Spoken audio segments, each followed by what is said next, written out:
بسم اللہ الرحمن الرحیم الحمدللہ رب العالمین الصلاۃ والسلام علی خاتم النبیین اللہم صلی علی محمد النبی الامی وعلی آلہ وسلم۔ السلام علیکم ورحمۃ اللہ وبرکاتہ۔ میرے ناظرین و سامعین، میرا آج کا انمول موتی: توبہ استغفار کرنے میں دیر نہیں کرنی چاہیے۔ توبہ استغفار ایک ایسے غسل کی طرح ہے، جتنا کیا جائے اتنی ہی روح نکل جاتی ہے۔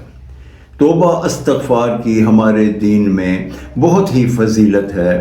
توبہ استغفار کرنے سے انسان کے گناہ بھی دھلتے ہیں اور اس انسان کے روح میں نکھار بھی آتا ہے۔ میرے رب کو توبہ استغفار کرنے والے بندے بہت پسند ہیں۔ یہ ضروری نہیں ہے کہ جب ہم سے کوئی غلطی، کوئی کوتاہی ہو جائے یا ہم سے کوئی گناہ سرزد ہو جائے تو ہم توبہ استغفار کریں۔ ہمیں اس وقت بھی کرنی چاہیے، فوراً اللہ سے توبہ استغفار کرنی چاہیے، کوئی نیک کام کرنا چاہیے اور نماز پڑھنی چاہیے۔ مگر اگر کبھی کوئی غلطی کوتاہی نہ بھی ہو تو ہمیں توبہ استغفار کرنی چاہیے۔ توبہ استغفار جتنی کریں گے اتنا ہمارے روح میں نکھار آئے گا۔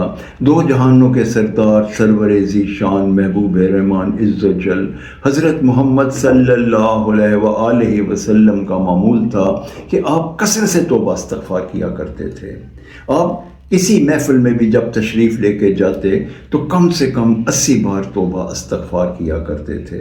ہمیں چاہیے کہ ہم توبہ استغفار کو اپنی زندگی میں وظیفہ بنا لیں، ایک تعداد مقرر کر کے تو اس کو ضرور کیا کریں۔ اللہ تعالی ہمیں ایسا کرنے کی توفیق عطا فرمائے، آمین یا رب العالمین۔ السلام علیکم ورحمۃ اللہ وبرکاتہ۔